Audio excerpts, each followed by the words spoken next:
Setelah babak ketiga kualifikasi Piala Dunia selesai, kini sudah ada 6 tim yang memastikan lolos ke babak keempat kualifikasi Piala Dunia, di mana salah satu tim itu adalah Timnas Indonesia.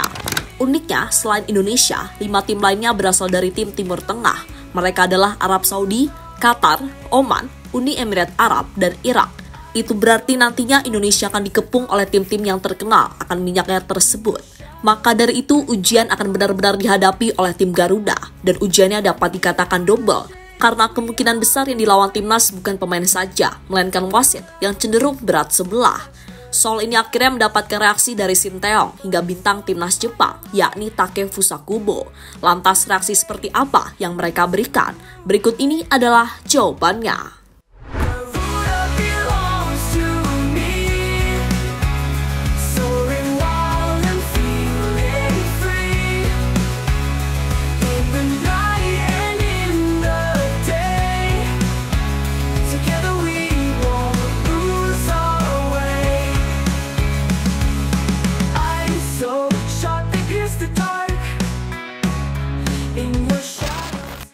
Ya, dalam persaingan sepak bola khususnya di Asia, banyak pengamat mengatakan kalau bisa hindari melawan tim yang berasal dari Timur Tengah. Alasannya adalah karena mayoritas tim yang berasal dari sana selalu melakukan drama yang tujuannya mendapatkan keuntungan dari wasit. Sampai saat ini sudah ada buktinya, bahkan korbannya tak hanya tim dari luar Timur Tengah saja, melainkan tim yang berasal dari Timur Tengah juga tak luput menjadi korban. Terbaru ada timnas Palestina. Kemenangan di depan mata mereka harus buyar setelah wasit memberikan hadiah penalti kepada Oman di menit-menit akhir pertandingan. Momen yang membuat Palestina harus mengubur mimpi mereka untuk lolos ke Piala Dunia.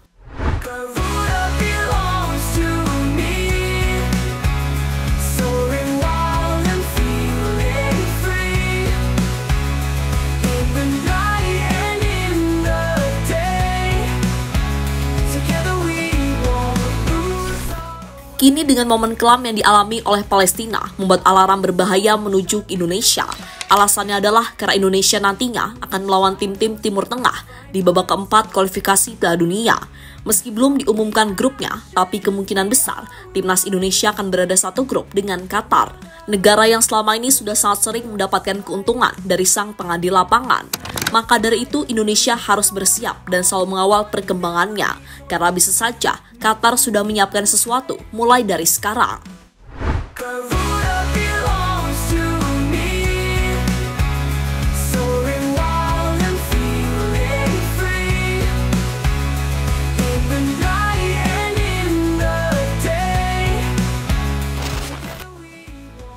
Dukungan Indonesia untuk lolos ke World Cup.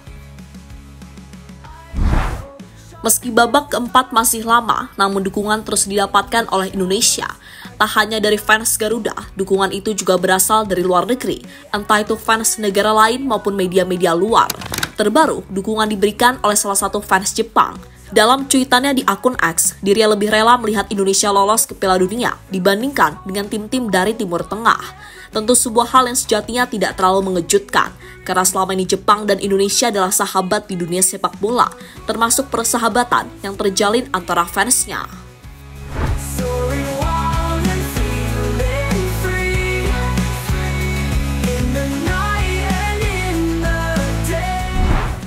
Berikutnya dukungan dari media, kali ini datang dari media terkenal, yakni 433. Baru-baru ini, media asal Belanda itu mengunggah sebuah postingan jika Piala Dunia akan dimulai tepat 1 tahun lagi. Uniknya, dalam gambar yang mereka tampilkan, terdapat Ole Romeni tengah memegang trofi Piala Dunia. Tak hanya Ole, ada pemain-pemain lain juga menunjukkan hal yang sama, seperti Ronaldo, Messi, Kylian Mbappe, hingga Lamine Yamal.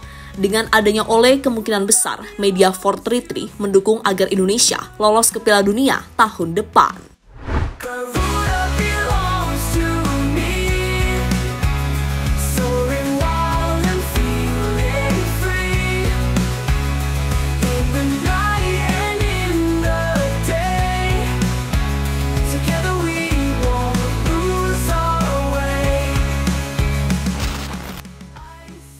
Qatar dan Tim Teng ngamuk gak dianggap.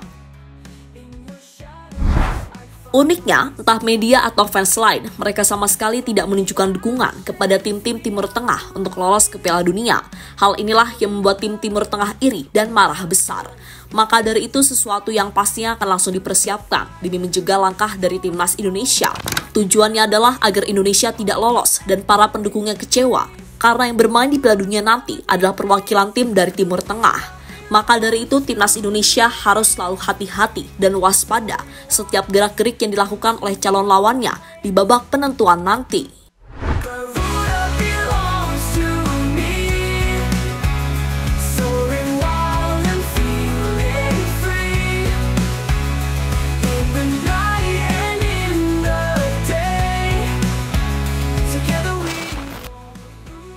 Pesan Sinteyong dan Kubo untuk timnas Indonesia.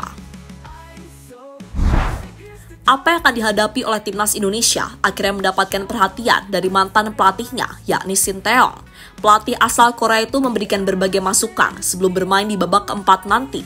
Akan bagus juga kalau kita bisa memaksimalkan organisasi dalam pertahanan maupun penyerangan, walaupun itu tidak mudah. Apa yang bisa kita lakukan untuk membobol pertahanan lawan, serta menganalisis bagaimana kita bisa mencari kelemahan mereka. Saya yakin kita bisa mendapatkan hasil yang positif, kata Sinteyong pada media.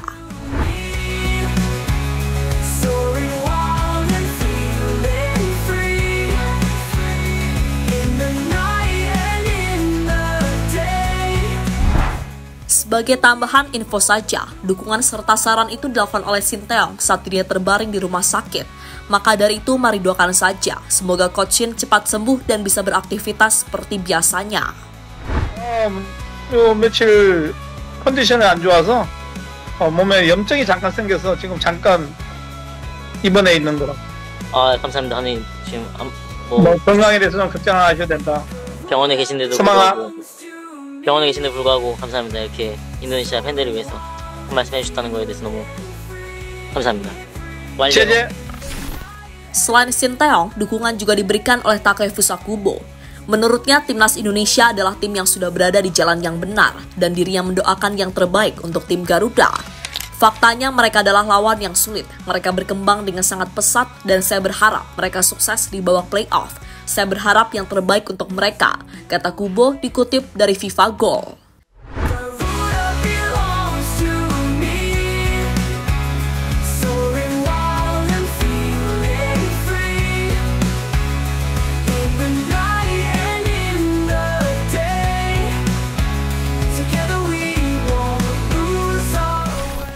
Lebih lanjut, mari nantikan saja tim mana yang akan dilawan oleh Indonesia di babak keempat. Jika boleh memilih untuk pot 1, Indonesia lebih baik bermain melawan Arab Saudi ketimbang Qatar.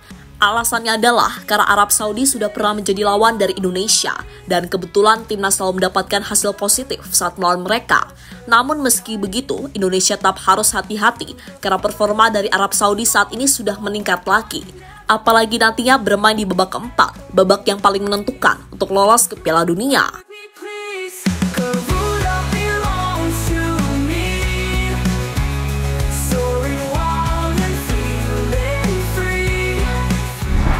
Untuk pot 2 antara Uni Emirat Arab dengan Irak, jika melihat peta kekuatan dari kedua tim, kalau bisa Indonesia bertemu dengan Irak saja. Meski sebelumnya selalu kalah ketika melawan Irak, tapi tim yang satu ini selalu bermain fair dan tidak melakukan drama sama sekali. Belum lagi ditambah timnas Irak yang saat ini tengah melakukan transisi dari pelatih Jesus Casas ke Graham Arnold, sehingga kekuatan mereka kemungkinan besar bakal berbeda saat melawan Indonesia beberapa waktu yang lalu.